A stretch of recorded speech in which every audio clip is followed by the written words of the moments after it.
될 모닝 미팅 시작하겠습니다. 먼저 매크로 잭슨홀 미팅 관련해서 말씀을 드리면요. 어제 이제 그 잭슨홀 회의에서 파월 의장이 평균 물가 목표, 그러니까 2% 물가를 추구한다 이런 이제 확인을 했고요.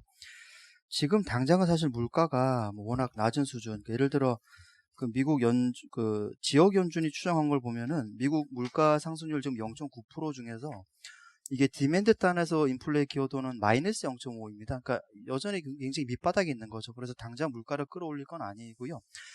다만 이게 긴 그림에서 보면 어떤 좀 얘기가 나오냐면은 어제 시장의 단기적인 반응을 보면 30년물 국채금리가 급등을 하고 나스닥 하락, S&P 500은 또 상승, 다우는 상승 이런 반응이 나오거든요.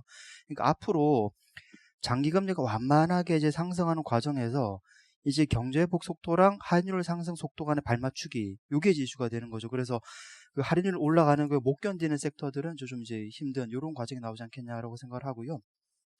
그래서 결론적으로 말씀을 드리면은 당장의 인플레는 아니지만은 결국 초점을 여기에 두고 있다 그런 말씀이고, 그래서 길게 보면은 색깔 변화, 할인율에 이제 혜택받은 업종에서 이제 명목 성장률에 이제 혜택받는 업종, 그런 식으로 좀 넘어가지 않겠냐, 그렇게 좀 생각을 하고, 그렇게 판단을 하고 있습니다. 이어서 주간 투자 전략 김영환 의원입니다. 네, 주간 투자 전략 말씀드리겠습니다. 다음 주 주식시장에는 세 가지가 중요하다고 생각을 하는데요. 그 세 가지가 다 사실 어제 나온 이벤트들입니다. 첫 번째는 금융위원회가 공매도 금지 조치를 6개월 연장하기로 결정한 부분이고요. 이것만 보면은 그동안 성장주가 더 9월 달에도 더 올라갈 수 있을까라는 부분에 대해서 수급적인 부담이 대기하고 있었다라는 건데, 이 부분이 해소된 게 결국은 성장주 측면에서 긍정적 요인이라고 이것만 보면은 그렇게 판단을 할 수가 있는데, 다른 두 가지 요인까지 같이 고려를 해야 될 것 같습니다. 또 하나는 앞서서 말씀드린 것처럼 미 연준이 잭슨홀 미팅에서 평균 물가 상승률 목표제를 도입을 한 부분이고요. 근데 어제 이게 발표된 이후에 미국 주식시장을 보면은 사실 평균 물가 상승 목표제는 두 가지로 다 해석이 될 수 있는 것 같아요. 첫 번째는 통화정책이 계속 완화적으로 간다고 하면은 저금리 환경이 지속이 되면서 성장주가 좋을 것이냐, 아니면 거꾸로 보면은 물가 상승이 더 올라갈 수 있도록 부양을 한다라는 차원에서 보면은 경기 민감주가 좋아질 것이냐 하는데, 어제 미국 주식시장의 선택은 경기 민감주가 좋아진다라는 쪽이었습니다. 항공주, 크루즈선, 유통 이런 주식들이 강세를 보였고요. 성장주 중에서는 개별 이슈가 있는 마이크로소프트랑 테슬라 제외하면 나머지들은 굉장히 약한 모습들을 보였습니다. 결국은 시장 경기 회복세를 이끌 요인이라고 생각한 부분이 있는 것 같고요. 또 한 가지는 그동안 올라간 성장주의 밸류에이션 부담, 그리고 금리가 과연 더 떨어질 수 있을까라고 하는 실효한 이런 부분에 대한 시장의 고민이 담겨있는 결론이었던 것 같습니다. 세 번째는 어제부로 이제 코로나19 확진자가 국내에서 400명이 넘어가면서 이제 3단계로 사회적 거리두기를 격상할 것이라는 좀 걱정거리가 올라온 이 부분들이 있는데요. 이 세 가지를 같이 고려를 하면은 시장이 뚜렷하게 상승 방향을 가지기는 사실 쉽지는 않은 것 같아요. 억눌리는 게 있는 것 같고, 다만 이 내에서 성장주냐 가치주냐를 판가름하는 점에서는 약간은 가치주가 더 우세해지는 걸 여전히 생각해야 되지 않는가. 결국은 미국의 연준 정책이 가장 중요한 트리거로 작용할 것 같다라는 부분의 생각이고요. 저희는 그래서 이거를 같이 종합적으로 고려를 하면은 반도체나 자동차처럼 미국 관련 수출류 중에서 경기 민감주, 그리고 언택트 환경에서 유리할 수 있는 주식이면서도 지금은 많이 올라가 있는 성장주가 아닌 주식들, 그래서 통신이나 게임 같은 경우들이 긍정적으로 판단할 수 있는 주식 아니겠느냐라고 판단을 하고 있습니다. 이들 업종은 저희가 9월 투자전략 월보에서 이미 추천 종목으로 제시드린 업종들입니다. 이상입니다. 장기태 연구원 우리 경제 코멘트에서도 그러고, 방금 우리 김영환 연구원 말씀하신 데도 그러고, 과연 이제 성장주냐 가치주냐 가지고 이제 시장에서 많은 논쟁이 붙을 것 같은데, 지금 어떻게 보세요? 이게 완전히 이제 가치주로 넘어가는 방향. 그러니까 어제 미국 같은 경우는 이제 경기 민감 시크리컬 주들이 꽤 움직였던 것 같은데, 경기 민감 시크리컬에 대해서는 어떻게 생각하시는지? 예. 경기 민감 시크리컬이 올라갈 수 있는 상황이 조성되고 있는 것 같고요. 그런데 다만 지금 올라오고 있는 경기 민감주라는 것들은 투자 관련이라기보다는 소비주 중에서 민감주, 그러니까 그동안에 경기 사이클을 타서 꺾여 있을 때는 많이 눌려있던 주식들이거든요. 그런 부분에서는 이쪽에 중심으로 올라올 수 있다는 생각은 드는데, 여전히 고민이 되는 부분은 미국의 고용에 대한 불안감이 있고, 이거를 보충해 줄 수 있는 미국 재정 정책이 아직까지 뚜렷하게 못 나오고 있는 부분이 남아 있습니다. 그래서 저희가 생각할 때는 이쪽을 바라봐야 되는 시점은 맞는데, 이게 지금부터 급격하게 올라갈 수 있냐라고 하면 그건 아닌 것 같고, 성장주에서 소비주 중에 민감주 쪽으로의 시프트가 조금 천천히 나타나지 않을까라는 생각을 듭니다. 예, 이어서 글로벌 월보 김한 위원입니다. 예, 글로벌 월보 말씀드리도록 하겠습니다. PPT 자료 이제 글로벌 주식시장의 숨고르기 국면 자료를 좀 참조를 부탁드리겠고요. 11페이지부터 좀 봐주시면은 저희는 글로벌 주식시장 전체적으로 이제 좀 다소 숨고르기 국면에 진입할 것이다라고 좀 전망을 하고 있는데요. 그럼에도 불구하고 미국 주식시장을 가장 좀 긍정적으로 바라보고 있습니다. 그 내용은 이제 11페이지에 좀 작성을 해놨는데요. 어저께도 S&P 기준으로는 사상 최고치를 경신하면서 좀 빠르게 반등하는 그런 모습들입니다. 다만 이제 어저께는 뭐 정책에 힘입은 그런 모습들이었는데 최근에 이제 시장 색깔들이 아무래도 이제 기업 이 회복세가 좀 동반되지 않았다라는 점에서 좀 불안한 상승이다라는 얘기들도 상당히 많이 나오고 있는데 11페이지 오른쪽에서 봐주시는 것처럼 지금 미국의 기업이익 전망치들이 빠르게 상향 조정되고 있는 그런 상황들입니다. 그렇기 때문에 글로벌 여타 국가보다는 여전히 미국을 좀 긍정적으로 바라볼 수 있는 여지가 좀 남아있다라고 좀 판단을 하고 있고요. 그리고 지금 당장은 아니겠지만 내년도 초반에는 이제 연준이 수익률 곡선 제어 정책이라는 그런 정책들도 좀 도입할 가능성들이 남아있다라는 점에서 정책적인 여력이라든지 경기 펀더멘탈 같은 것들을 감안해보면 미국이 가장 긍정적인 흐름들을 좀 이어가지 않겠나라고 좀 보고 있습니다. 다만 이제 단기적인 관점에서는 미국 주식시장 역시 좀 박스권 흐름들을 보일 가능성들이 높다라고 좀 판단을 하고 있는데요. 16페이지에서 봐주시는 것처럼 아무래도 미국 대선 이슈가 가장 좀 부각이 될 가능성들이 높습니다. 9월 말부터 이제 그 후보자들의 TV 토론회가 진행이 되는데 과거에도 9월달 정도부터 대선이 진행됐었던 한 11월 정도까지는 주가지수에 대한 변동성도 확대되고 지지율 변동성도 커지는 그런 모습들이 나타났었기 때문에 단기적으로는 이런 것들을 좀 반영할 가능성들이 높다라고 좀 보고 있고요. 그리고 최근에 이제 주요 경제 지표들이 회복세들이 좀 둔화되는 그런 모습들이 나타나고 있기 때문에 단기적으로는 이런 정치적인 불확실성 그리고 경기 회복세 둔화 같은 것들로 인해서 주가에 상단이 제한되는 그런 모습들이 나타날 가능성들이 높다라고 좀 보고 있습니다. 그런 상황에서 어떤 투자 전략을 짜야 되느냐라고 좀 판단을 한다라고 하면 21페이지에서 봐주시는 것처럼 어떤 그 포트폴리오에 대한 다변화로 좀 대응을 하자라고 좀 말씀을 드릴 수 있을 것 같습니다. 지금까지 이제 주도주들은 아무래도 대형 기술주가 좀 끌어왔었는데 이런 것들은 아무래도 연준이 대규모 경기 부양책들을 통해서 밸류에이션이 높은 것들을 용인해주는 그런 모습들이었었는데요. 어저께 시장 색깔을 보시더라도 이제 금리가 올라버리거든요. 그러면서 이제 성장주에 대한 높은 밸류에이션 프리미엄들을 좀 약화시키는 그런 모습들이 나타날 가능성들이 높기 때문에 기술주들은 그러니까 대형 기술주들은 다소 좀 조정의 여지들을 열어놓을 필요성이 있다라고 좀 보고 있습니다. 이와 더불어서 최근에 이제 기술주 같은 것들은 뭐 테슬라의 S&P 500 편입이라든지 애플과 테슬라의 어떤 주식 분할 같은 것들로 인해서 수급 효과들도 기대를 하고 있는데 저희가 과거 사례들을 좀 비교해봤더니 이제 실제 어떤 지수에 편입된 이후에는 패시브 자금들이 좀 유입세가 끊기는 그런 모습들이 나타나게 되고 주식 분할도 실제적으로는 분할한 이후에는 수급 효과가 그렇게 나타나지 않는 그런 모습들이 나타나거든요. 그렇기 때문에 성장주에 대해서 또 어떤 수급 효과가 단기적으로 좀 부진해질 가능성들이 높다라는 점을 좀 감안해보면 지금 저평가된 업종들에 대해서 좀 관심을 가질 필요들이 있다라고 좀 보고 있고요. 그렇기 때문에 성장주보다는 저평가된 가치주 그리고 경기 방어 성격의 어떤 그런 업종들로 좀 관심을 가질 필요성이 있겠다라고 좀 보고 있습니다. 그래서 저희가 말씀드리는 전략은 장기적으로는 미국 주시장을 상당히 긍정적으로 보고 있지만 단기적으로는 박스권 횡보에 대한 가능성들을 좀 열어두고 일부 성장주에 대한 비중들을 축소하고 저평가 업종에 대한 편입 비중을 늘리는 그런 포트폴리오 변경을 좀 권고를 드리고 있습니다. 이어서 중국 쪽 말씀드리겠습니다. 중국 좀 28페이지부터 보시면 되겠습니다. 9월 중국 주식시장은 중앙은행의 통화 정책 속도 조절과 미국의 대중 압박 강화 가능성의 박스권 장세를 보일 것으로 전망하고 있습니다. 미국의 제재에 대응하기 위해서는 중국 정부는 내수 중심의 자료 갱생을 추구하는 내부 대순환을 언급하고 있습니다.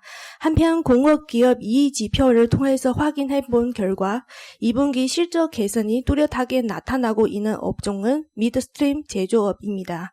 상반기 실적 발표 이후에 기업 간의 차별화가 나타날 전망입니다.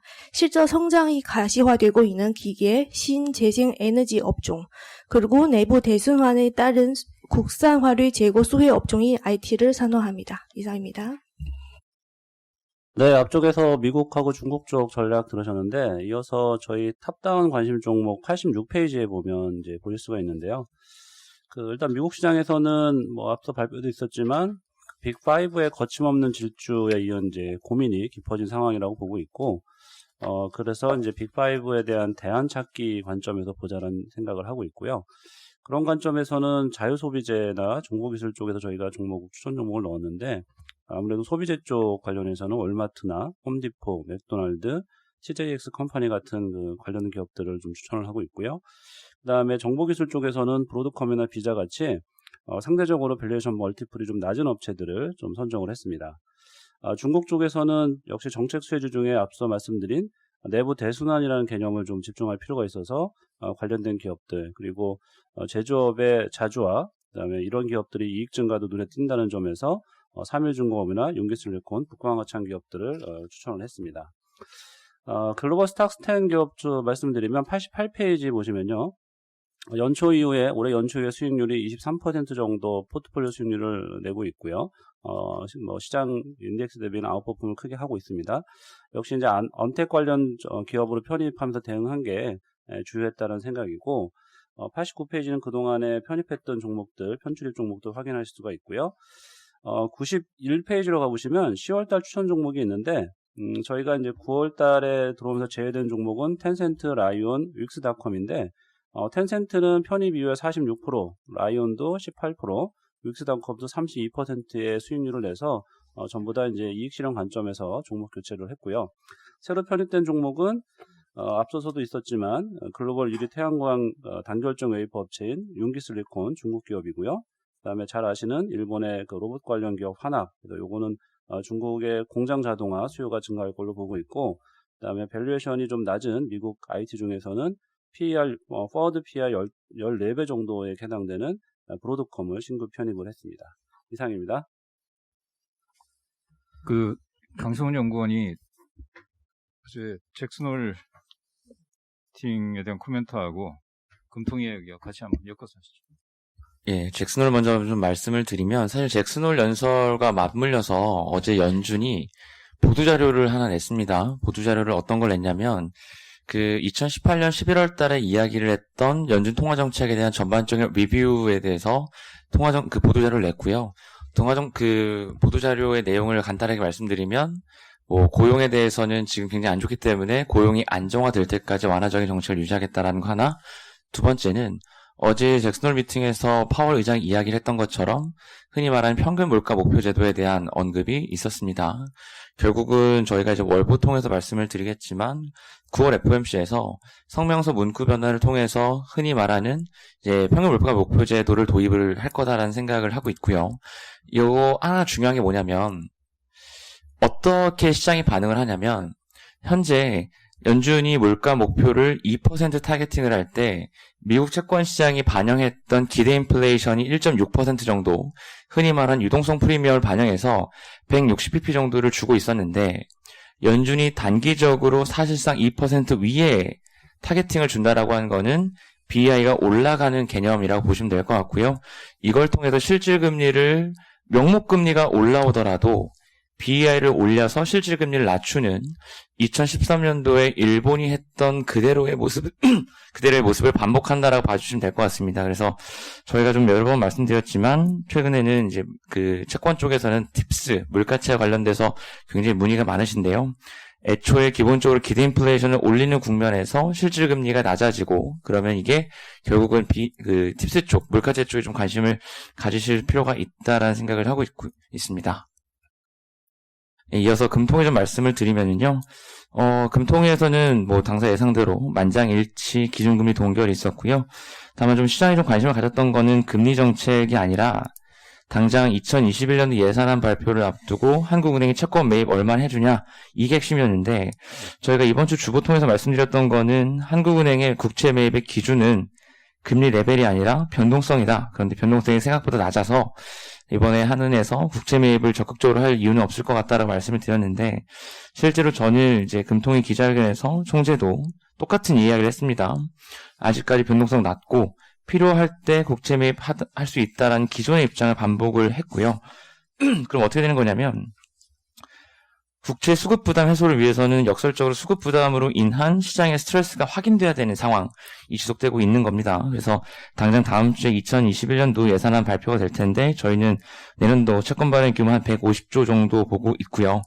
저희가 한 평년 한 100조 정도를 소화하는 시장이 코로나 때문에 한 160조 정도 소화가 됐는데 코로나 없이 150조 소화가 쉽지 않을 거다. 당분간 장기 금리의 변동성이 크게 확대되는 국면을 예상하고 있습니다. 그래서 당분간 좀 변동성 장세를 피해 있자. 그래서 여전히 당분간은 단기채 위주의 투자 권고드리고 있습니다. 이상입니다.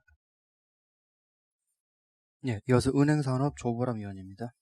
네, 어제 저녁 그 언론 보도에 따르면 하나은행, 우리은행, 그리고 이제 증권업종에서는 신한금투와 미래에셋대우 그 임시 이사회를 통해서 라임 자산운용 플루토 TF-1호 그 무역금융펀드죠. 그 투자 피해자들의 원금 전액 반환하라라는 그 금융당국의 권고를 수용하기로 결정했습니다. 좀 이례적인 결정이었고요.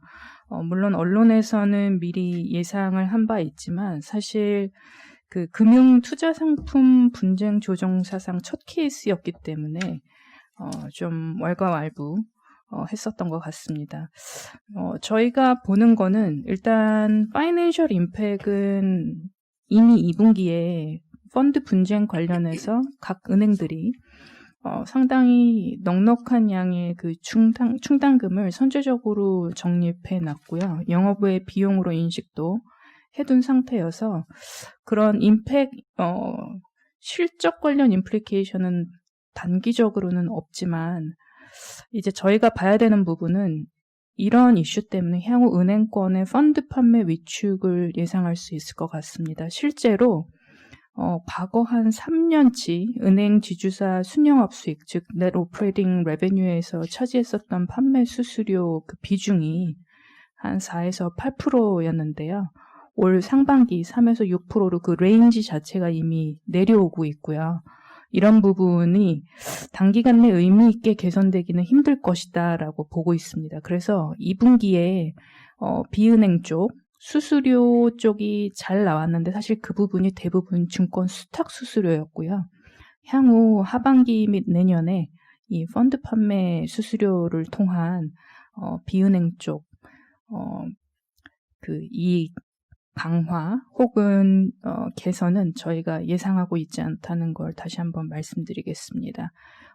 지금 현재 이 펀드 관련한 법적 절차가 여전히 진행 중인 상황이고 이 결정은 사실 소비자 보호를 위한 것이기 때문에 향후 상대 회사, 라임 자산운용과 신한금투 등 이 상대 회사를 대상으로 법적 대응 가능성 존재하기 때문에 그 결과에 따라 좀 지지부진하게 장기적으로 이게 라이트백으로 들어오느냐 뭐 이런 부분은 향후 저희가 상황을 봐가면서 업데이트 하도록 하겠습니다. 이상입니다. 예, 이상 준비된 자료 발표 마치겠습니다.